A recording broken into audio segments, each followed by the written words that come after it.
بسم الله الرحمن الرحيم. إن الحمد لله نحمده ونستعينه ونستغفره ونؤمن به ونتوكل عليه ونعوذ بالله من شرور أنفسنا ومن سيئات أعمالنا. من يهده الله فلا مضل له ومن يضلل فلا هادي له، وأشهد أن لا إله إلا الله وأشهد أن محمدًا عبده ورسوله. أما بعد، فإن خير الحديث كتاب الله، وخير الهدي هدي محمد صلى الله عليه وسلم، وشر الأمور محدثاتها، وكل محدثة بدعة، وكل بدعة ضلالة، وكل ضلالة في النار. قال الله تبارك وتعالى: يا أيها الذين آمنوا اتقوا الله حق تقاته ولا تموتن إلا وأنتم مسلمون. يا أيها الناس اتقوا ربكم الذي خلقكم من نفس واحدة وخلق منها زوجها وبث منهما رجالا كثيرا ونساء، واتقوا الله الذي تساءلون به والأرحام إن الله كان عليكم رقيبا. يا أيها الذين آمنوا اتقوا الله وقولوا قولا سديدا يصلح لكم أعمالكم ويغفر لكم ذنوبكم، ومن يطع الله ورسوله فقد فاز فوزا عظيما.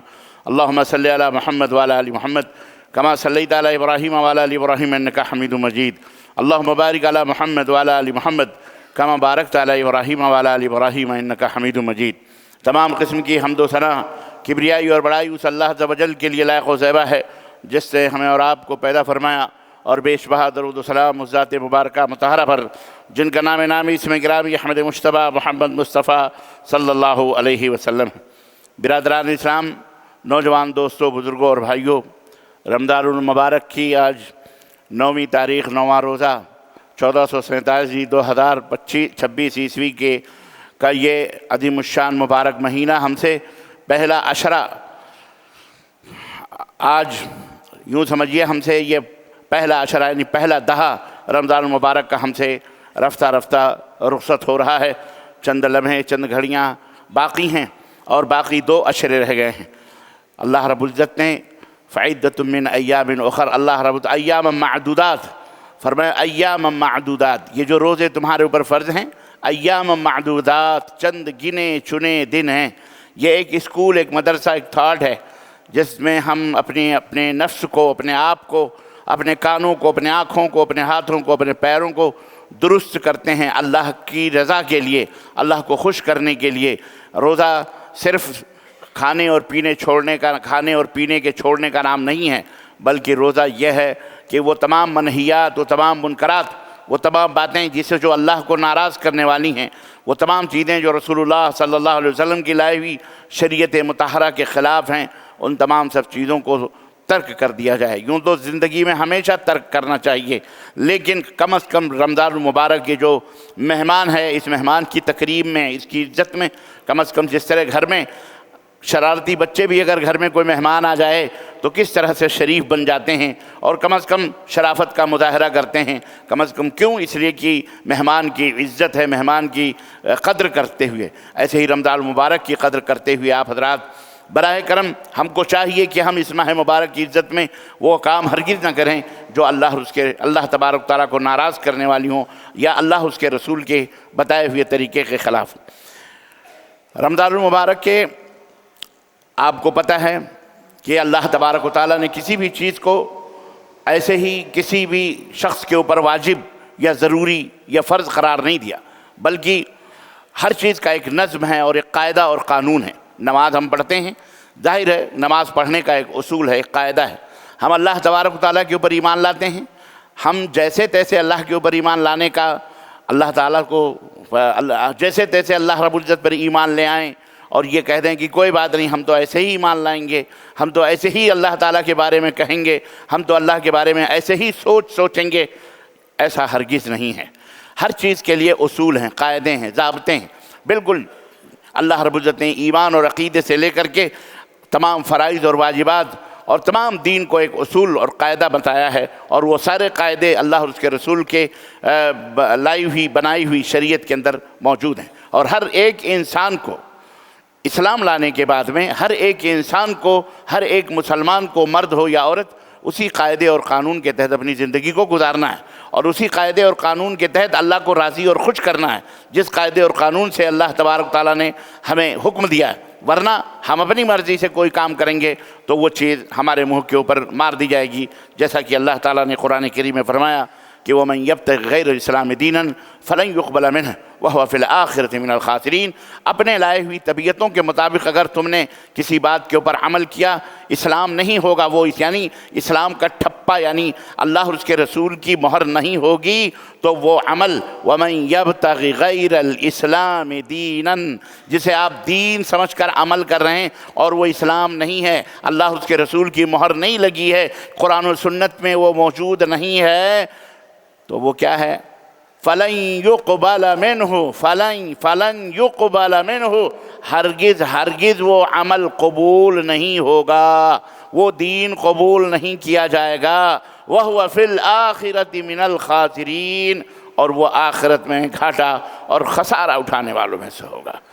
تو کتنا برا خسارہ ہوگا جب آپ اگر دین اپنے آپ کو جو قرآن و سنت نہیں ہے اور آپ اسے دین سمجھ کر زندگی کے اندر عمل کر رہے ہیں، خوش ہیں، تو یہاں تو خوش رہیں گے، لیکن اللہ تعالیٰ جب کہے گا یہ وہ دین تو نہیں ہے جو میں نے اپنے نبی کو دے کے بھیجا تھا، یہ وہ کریکٹر تو نہیں ہے جو میں نے اپنے نبی کو دے کے بھیجا تھا، یہ وہ عقیدہ تو نہیں ہے جو اپنے نبی کو دے کے بھیجا تھا، یہ وہ روزہ تو نہیں ہے جو روزے کا اصول اور قاعدہ ہم نے بنا کے اپنے نبی کو دیا تھا اور کہا تھا کہ وَمَا أَتَاكُمُ الرَّسُولُ فَخُذُوهُ وَمَا نَهَاكُمْ عَنْهُ فَانْتَهُوا، جو رسول دیں اسے لے لو، جس سے منع کریں اسے رک جاؤ۔ میں نے کہا تھا کہ اطیعوا اللہ وَاطیعوا الرسول، اللہ کی اطاعت کرو، رسول کی اطاعت کرو، وَلَا تُبْطِلُوا أَعْمَالَكُمْ، اور اپنے اعمال کو ضائع برباد نہ کرو۔ میں نے کہا تھا لَقَدْ كَانَ لَكُمْ فِي رَسُولِ اللَّهِ أُسْوَةٌ حَسَنَةٌ، اے دنیا کے لوگوں، محمد الرسول اللہ صلی اللہ علیہ وسلم تمہارے لیے بہترین ماڈل ہیں، نمونہ ہیں، ہم انہیں نمونہ بنا کے بھیج رہے ہیں، یہ جیسا کہہ رہے ہیں ویسا کرو۔ من یطع الرسول، میں نے کہا تھا من یطع الرسول فقد اطاع اللہ، میں نے اتنی اتھارٹی دی تھی، یہ منصب دیا تھا اپنے نبی کا، اور تمہیں بتایا تھا کہ جو رسول کی پیروی کر لے وہ در حقیقت اللہ کی پیروی ہے۔ یہ ہم نے سب کچھ بتا دیا تھا، اس کے باوجود اپنی منمانی کرتے آئے ہو، جاؤ اپنی منمانی کرتے آئے ہو تو تمہاری منمانی سے تمہیں منہ کے بل گھسیٹ کے جہنم میں ڈالا جائے گا، تو وہاں نہ کوئی مولوی کام آئے گا، نہ کوئی مفتی، نہ کوئی علامہ، نہ کوئی مذہب، نہ کوئی مذہبی، نہ کوئی دین تمہارا ہمارا بنایا ہوا۔ یاد رکھو مسلمان بھائیو، اللہ سے توبہ کرو اور اصول اور قاعدے جو اللہ اور اس کے رسول نے بتائے ہیں، اپنے یہ نہ سوچو اپنے اعمال کو انہی اصول اور قاعدے سے مقید کرو، یہ نہ سوچو ارے یہ تو بڑے تھوڑے ہیں، ہمیں زیادہ زیادہ کرنا۔ اللہ تعالیٰ کے ہاں زیادہ پسند نہیں ہے۔ اللہ رب العزت نے آپ کو یہاں ڈھیر زیادہ عمل کرنے کے لیے نہیں پیدا کیا، بلکہ اللہ تعالیٰ نے فرمایا قرآن کریم کے اندر، اللہ رب العزت نے فرمایا کہ الذی خلق الموت والحیات لیبلوکم ایکم احسن عملا، احسن عملا، اللہ نے یہ موت اور زندگی جو رکھی ہے نا، یہ آزمائش ہے تمہارے لیے، آزمانے کے لیے۔ کیا آزمائش ہے؟ ایکم احسن عملا، کہ تم میں سب سے احسن، سب سے بہترین عمل کس کا ہے۔ تو یہاں بہترین عمل کرنے کے لیے آپ پیدا کیے گئے، ڈھیر سارا عمل کرنے کے لیے آپ کو پیدا بولو نہیں کیا گیا ہے۔ اتنی ہی کرو جتنا اللہ نے نبی کو حکم دیا اور نبی نے اپنے صحابہ کو حکم دیا، اور صحابہ نے جتنا کیا، نہ اس سے کم کرو نہ اس سے زیادہ کرو۔ یہ اصول ہیں، یہ اسلام کے اصول ہیں، یہ اسلام کے قاعدے ہیں۔ اسی لیے اللہ کے نبی صلی اللہ علیہ وسلم نے کھلم کھلا ایک بات بتا دی اور فرمایا ایاکم ومحدثات الامور، ایاکم عربی کا لفظ ہے ایاکم، خبردار خبردار، جیسے ہم بچے کو کہتے ہیں، اپنے بچوں کو نصیحت کر، خبردار جو تم نے ایک قدم بھی آگے بڑھا، خبردار ہے کہ نہیں؟ کتنی سخت بات ہوتی ہے۔ ایاکم ومحدثات الامور، میری امت کے لوگوں خبردار خبردار، امور امر کی جمع، احکام، شریعت، ہمارے لائے ہوئے اس دین میں، شریعت میں، ایاکم، کوئی نئی چیز نہیں پیدا کرنا۔ فَإِنَّ كُلَّ مُحْدَثَةٍ بِدْعَةٍ، ہر نئی چیز جو پیدا کی جائے وہ کیا ہے؟ بدعت ہے۔ ہر نئی چیز دین سمجھ کر. بہت سارے بیوقوف یہ کہتے ہیں یہ مائک بھی تو نیا ہے, یہ مائکرو فون میں آپ تقریر کرتے ہیں یہ بھی تو نہیں ہے, یہ گھڑی پہنے آپ یہ بھی تو نہیں ہے, آپ نے یہ لباس پہنا یہ بھی تو نہیں ہے. نبی کے زمانے میں بلکہ یہ بھی کہہ دیتے ہیں بعض جاہل آپ بھی تو نبی کے زمانے میں نہیں تھے, آپ بھی تو نہیں ہیں. عزیزان گرامی یہ جل دینا ہے, دھوکہ دینا ہے, مغالطہ ہے. یہ ان بیچاروں کو مولویوں نے ایسے ہی گمراہ کیا. ٹرین پہ بیٹھنا بھی بدعت, جہاز پہ بیٹھنا بھی بدعت ہے. یہ جل دینا ہے, یہ دھوکہ دینا ہے. اپنے خباثتوں کو چھپانے کے لیے شریعت مطہرہ کو مجروح کرنا ہے, حقائق سے پردہ, حقائق کو چھپانا ہے. بدعت کس کو کہتے ہیں؟ ایاکم ومحدثات الامور, خبردار لائی ہوئی شریعت میں, نبی کے دین میں. یہ مائک نبی کا دین نہیں ہے. آپ جو گھڑی پہنو نبی کا دین ہے, نبی کی لائی ہوئی شریعت ہے. آپ جو کیا ہے اللہ کے جس آپ یہ مائک استعمال کرو, پہلے بھی مائک نہیں تھے پھر بھی خطبے ہوتے تھے. آپ کے ہاتھوں میں گھڑی نہیں تھی پھر بھی آپ ٹائم پہ نماز پڑھتے تھے. آپ اپنی مرضی سے اپنے گھر میں رہتے تھے جیسے چاہتے تھے, جو بھی جیسا بھی کرتا. سواری بھی جیسی ملتی تھی ویسے کرتے تھے, پیدل بھی کرتے تھے, سائیکل بھی چلتے تھے, بیل گاڑیوں سے بھی چلتے تھے. آج جہاز میں جہاز سے بھی جا رہے. اسے تو کوئی دین نہیں سمجھ رہا. تو دین سمجھ کر یہ بات یاد رکھو. کیا سمجھ کر کے؟ دین سمجھ کر, ثواب سمجھ کر کہ یہ مائکرو فون استعمال کرنا باعث اجر و ثواب ہے, یہ گھڑی پہننا باعث اجر و ثواب ہے, یہ موبائل لینا باعث اجر و, یہ بھی دین ہے. دین اسے سمجھ. تو اللہ کے دین میں, اللہ کی بتائی ہوئی شریعت میں کسی نئی بات کا اضافہ کرنا اور اسے ثواب سمجھ کر کے کرنا, کیا سمجھ کر کے؟ ثواب سمجھ کے کرنا, یہ کیا ہے؟ بدعت ہے. یہ کیا ہے؟ ہاں یہ سمجھ لو, تاکہ کوئی جاہل مولوی آپ کو گمراہ نہ کر سکے. کوئی جاہل منبر و محراب کا مکار اور عیار, جھوٹا مفتی, علامی, علامہ جو بھی ہے, شیخ الحدیث تمہیں گمراہ نہ کر سکے مسلمانوں.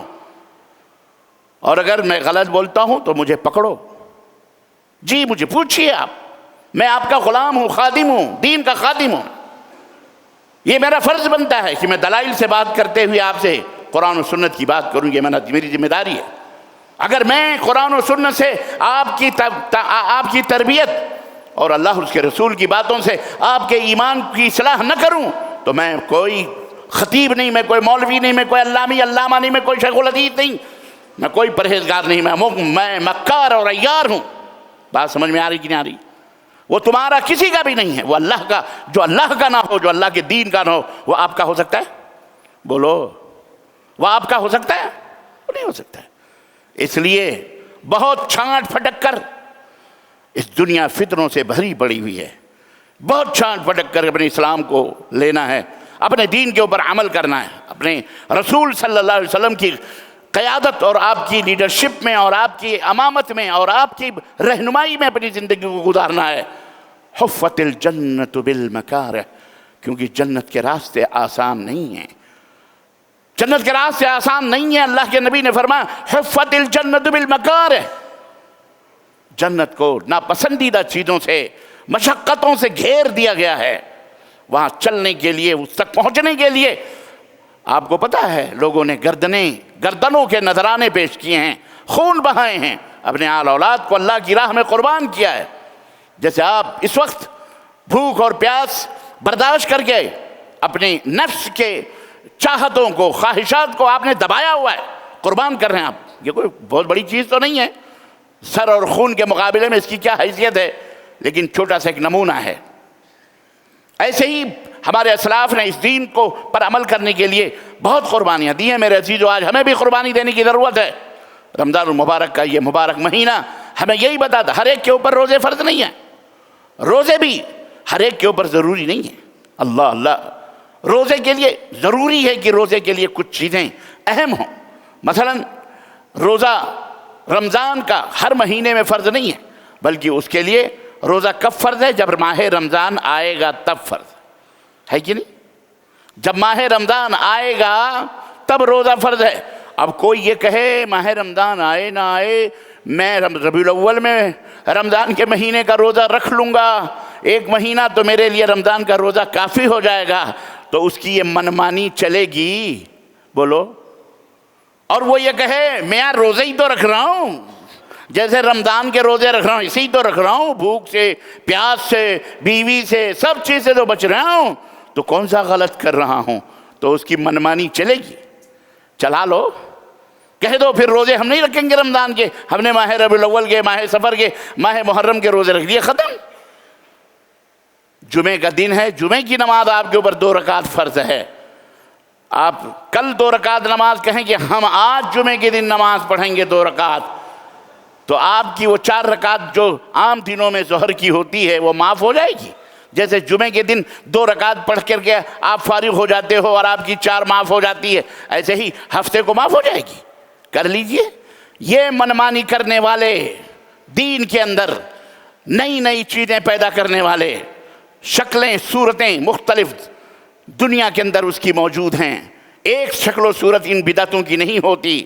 اس لیے میرے عزیزو، نام لینا ضروری نہیں ہے، اور نام لیتے ہیں تو چڑ بھی پیدا ہوتی ہے ظالموں کو۔ ارے تم نماز کے بارے میں بولو، روزے کے بارے میں بولو، غلط ہے تو ہم اس کو چڑ نہیں بناتے۔ ہم جب دنیا کی بنائی ہوئی بدعتوں کے بارے میں بولتے ہیں تو ان کو چڑ کیوں ہوتی ہے؟ ہم یہ کہتے ہیں کہ عید میلاد النبی منانا شرک ہے، حرام ہے، یہ بدعت ہے، تو جیسے لگتا ہے بندر کے دم پہ آپ نے پیر رکھ دیا ہو، چاروں طرف سے گالیوں کے بوچھاڑ، گستاخی، یہ وہ، ایسا لگتا عاشقان مصطفیٰ کی ٹولی یہی ہے۔ ہمیں بتاؤ، ہم بھی محمد الرسول اللہ صلی اللہ علیہ وسلم سے محبت کرنے والے ہیں، ہم تو جان قربان کر دیں۔ آپ بتائیں تو صحیح کہ اللہ کے نبی نے اپنا برتھ ڈے منایا ہو؟ ہم بھی رجب کے کنڈے بھرنے چاہتے ہیں، ہمیں بتاؤ تو صحیح شریعت اسلامیہ میں اس کا وجود کہاں ہے؟ بتاؤ تو صحیح۔ نبی سے محبت کرو، اللہ سے محبت کا تقاضا ہے، کرنا چاہیے، فرض ہے، واجب ہے، نہیں کریں گے تو آپ مسلمان ہی نہیں کہلائیں گے۔ لیکن اس کے اصول ہیں، اس کے قاعدے ہیں، جیسا میں نے ابھی بتایا اس کے ضوابط ہیں۔ ایسے ہی ہر چیز کے مسئلے مسائل، رمضان کے روزے آپ کو کیسے رکھنے ہیں؟ آپ کہیں گے جب ہم رات کو رکھیں گے، دن میں نہیں رکھیں گے، ہو جائے گی، آپ کے روزے ہو جائیں گے۔ اس کے لیے شرائط ہے۔ آپ کسی آپ چھوٹے موٹے بچے کو روزہ رکھ رہا ہے جو بالغ نہیں ہے، آپ اس کو حکم دیں کوئی مفتی اس کے اوپر روزہ رکھنا فرض ہے، اس کو روزہ رکھواؤ، مار کر کے رکھواؤ، تو یہ کیا ہوگا؟ یہ ظلم ہوگا۔ اس کو کیا کہا جائے گا؟ آپ منع کرو گے، نہیں بھائی یہ تو بچہ ہے، ابھی نابالغ ہے۔ کیوں؟ اسلام نے شرط رکھی ہے کہ ایک انسان، سب سے پہلی شرط روزے دار کے لیے سب سے بنیادی شرط یہ ہے کہ وہ مسلمان ہو۔ کیا ہو؟ اسلام شرط ہے۔ غیر مسلم روزہ رکھتا ہے، اس کی مرضی ہے، لیکن اس کے اوپر اللہ نے فرض نہیں قرار دیا ہے۔ یہ بات سنو، بہت سارے غیر مسلم ہمارے برادران وطن ہیں، مرد ہیں، عورتیں ہیں، وہ روزے رکھتے ہیں، ان کو اچھا لگتا ہے، جی جناب، روزے کھلواتے ہیں، روزے کھولتے ہیں، 30 پورے روزے رکھتے ہیں، چاند تک روزے، عید بھی مناتے ہیں، کوئی مسئلہ نہیں۔ اللہ انہیں ہدایت عطا فرمائے، بولو اللہ انہیں اور ہدایت عطا فرمائے، ایک قدم اور بڑھنا ہے، اللہ انہیں ہدایت عطا فرمائے۔ لیکن اللہ تبارک و تعالیٰ نے ان کے اوپر یہ روزے فرض نہیں کیے، بلکہ اللہ نے کس کے اوپر روزے فرض کیے؟ بولو، یا ایھا الذین آمنوا کتب علیکم الصیام کما کتب علی الذین من قبلکم، اے لوگو جو ایمان لائے ہو، اے لوگو جو ایمان۔ ہاں، کوئی غیر مسلم اگر روزہ رکھتا ہے، اللہ تعالیٰ اس کو دنیا میں اس کا اجر دے گا، اس سے اس کو خیر ملے گا، اس کو بھلائی ملے گی، اس کے اپنے اتنی محبت سے اس کو بہرحال اللہ رب العزت دنیاوی دولتیں، دنیاوی وسعتیں، دنیاوی افکار و خیالات، برائیوں سے بچائے گا، بہت ساری چیزیں فائدے حاصل کرتا ہے۔ کوئی غیر مسلم اگر دان دکشنا کرتا ہے، آپ کی مسجد کو دیتا ہے، آپ کے مدرسے کو دیتا ہے، ادارے کو دیتا ہے، آپ کے دین کے لیے چندہ وغیرہ دیتا ہے، تو بے شک اس کو اس کا فائدہ ملتا ہے، دنیا میں اس کے مال میں برکت ہوتی ہے، اس کو صحت ملتی ہے، اس کو عافیت ملتی ہے۔ اللہ تعالیٰ ان اللہ لیس بظلام للعبید، اللہ اپنے بندوں پہ ظلم نہیں کرتا، کوئی بھی بندہ ہو، اس کا کوئی بھی بندہ ہو، مسلم ہو غیر مسلم ہو، اللہ سب کے اوپر رحمان ہے، سب کے لیے اللہ تبارک تعالیٰ کیا ہے؟ یہ نہیں کہ آپ صرف مسلمانوں کے لیے اللہ رحمان ہے، نہیں، ذرے ذرے پہ اللہ کی رحمتیں ہیں، برکتیں ہیں، جانور ہو، حیوان ہو، کتے ہوں، بلی ہوں، ہر چیز کے اوپر اللہ کی رحمتیں ہیں، اللہ تبارک تعالیٰ کی برکتیں ہیں، مسلم ہو غیر مسلم ہو۔ اللہ کو گالی دینے والا ہے، سب سے بڑی چیز اللہ نے اسے آنکھیں دی ہیں، آج مسلمانوں کو پیٹنے والا، قرآن کو چلانے والا، اسلام کے خلاف باتیں کرنے والے کیا زندہ نہیں ہیں؟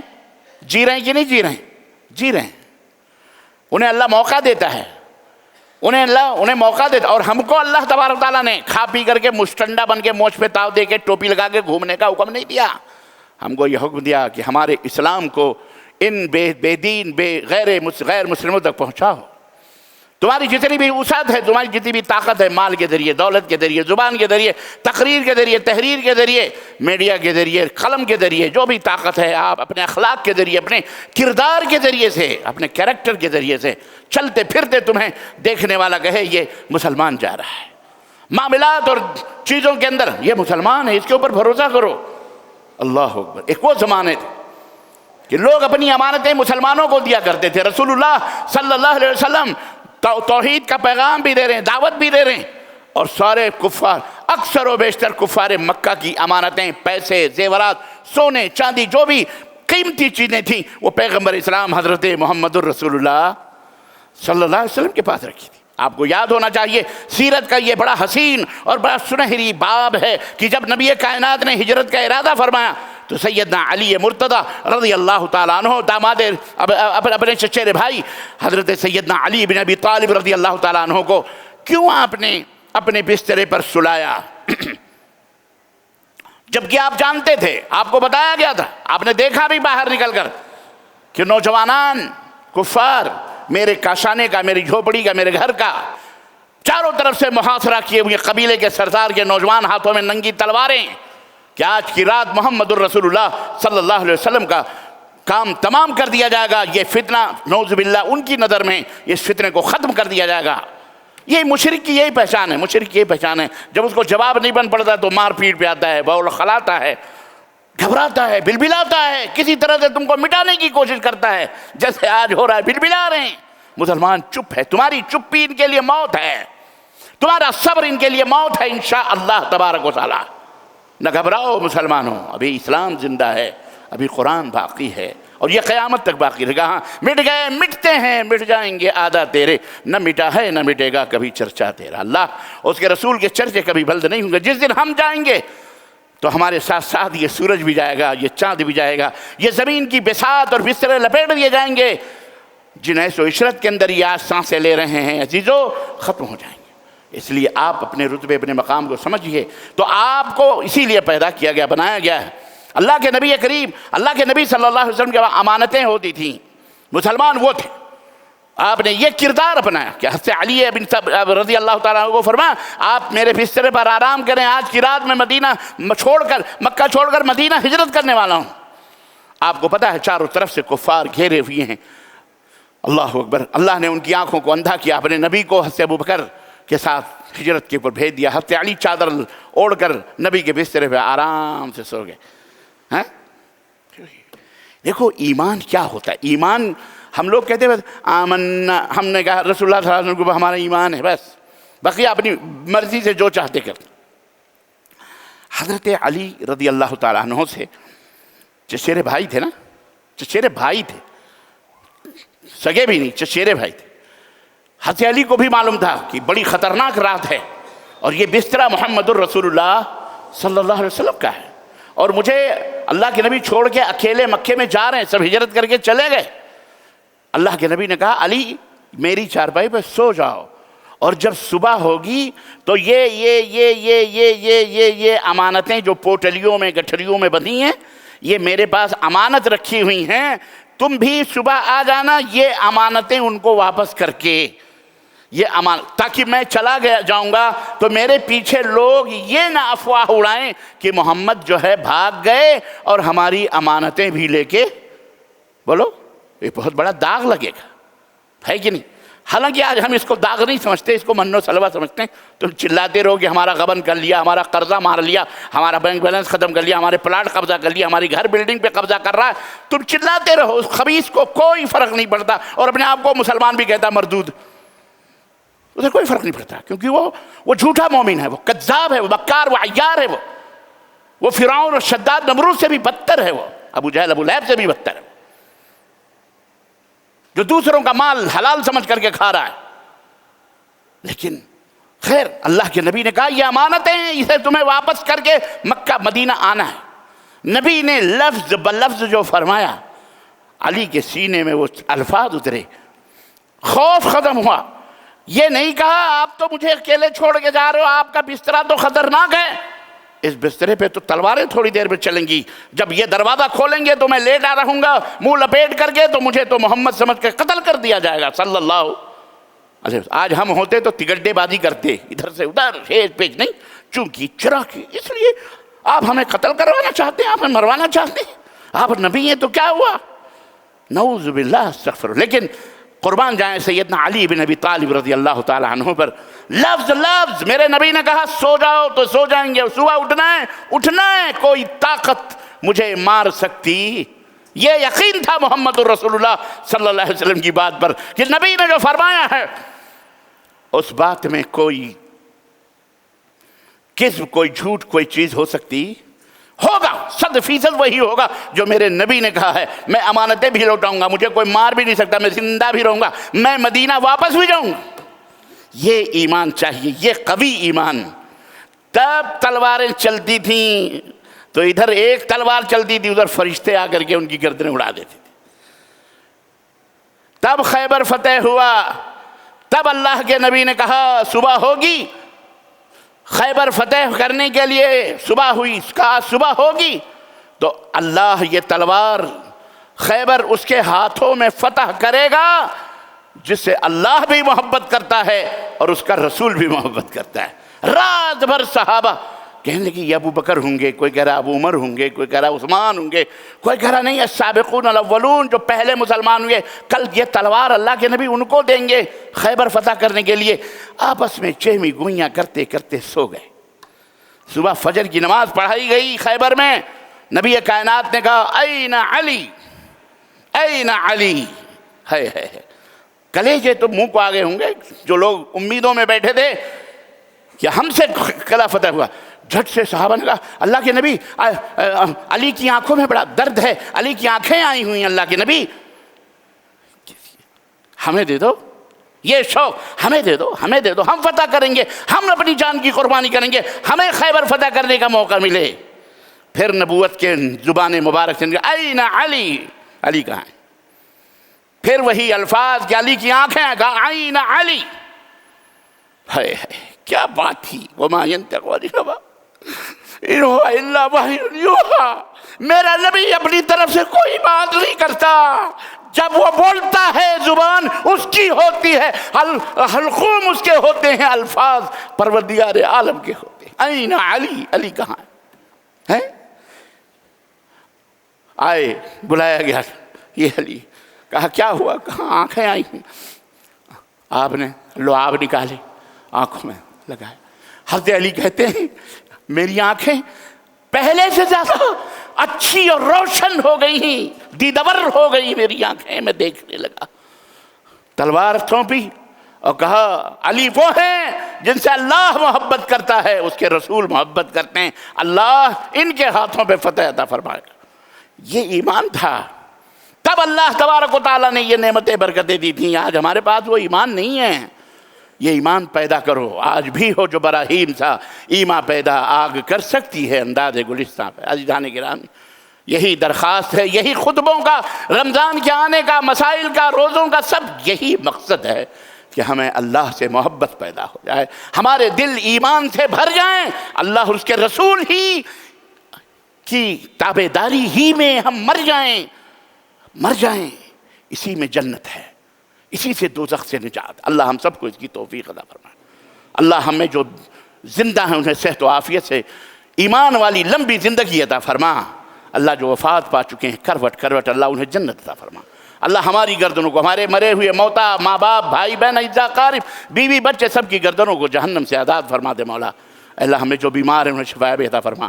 اللہ ہمیں جو قرضدار ہیں ان کے قرضوں کو خزانہ غیب سے پوری فرما دے مولا۔ جو پریشان حال ہیں ان کی پریشانیوں کو دور فرما دے۔ اے اللہ ماہ رمضان ہے، اللہ ہماری گردنوں کو جہنم سے آزاد کر دے مولا۔ اے اللہ ہمارے مقدر میں جنت تحریر فرما دے مولا۔ اے اللہ ہمارے قیام سیام ٹوٹے پھوٹے روزوں سے، اے اللہ آدھے ادھورے روزوں سے اللہ تعالیٰ انہیں تو پسند فرما دے مولا، اس سے راضی اور خوش ہو جائے میرے مولا۔ اے اللہ جو جھوٹے مقدموں میں، جو جھوٹی پریشانیوں میں، اے اللہ تبارک تعالیٰ، اے اللہ انہیں نجات عطا فرما مولا۔ اے اللہ جو ظالم ہیں، ظالم کے چنگلوں میں جو پھنسے ہوئے ہیں، اے اللہ ان ظالموں کو کیفر و کردار تک پہنچا دے مولا۔ اے اللہ ان ظالموں کو ہلاک فرما دے مولا۔ اے اللہ ان ظالموں کو برباد فرما دے مولا۔ اے اللہ جو بھی ہمارے وطن کے اندر امن و سلامتی کو بھنگ کرنے اور ہمارے اسلام اور مسلمانوں کو اور اہل وطن کو برباد کرنے میں لگے ہوئے، اللہ تعالیٰ انہیں ہلاک و برباد فرما دے مولا۔ اے اللہ ہمارے ملک میں امن و سلامتی عطا فرما اور ظالموں کو کیفر کردار پہنچا دے۔ اے اللہ جو ظالمین ہیں، جو غاشمین ہیں، اللہ ان کے قدموں پیروں کے نیچے زلزلے پیدا فرما دے۔ اے اللہ ان کے اوپر آسمان سے بجلیاں نازل فرما دے مولا۔ اے اللہ ملک کے اندر امن و سلامتی عطا فرما، شہر کے اندر امن و سلامتی عطا فرما، ہم سب کو ہدایت قرآن و سنت عطا فرما مولا۔ اللہ قرآن و سنت کی ہدایت فرما مولا، آمین یا رب العالمین۔ بارک اللہ لنا ولکم فی القرآن العظیم ونفعنی وإیاکم بالآیات والذکر الحکیم، انہ تعالی جواد کریم ملک بر رؤوف الرحیم۔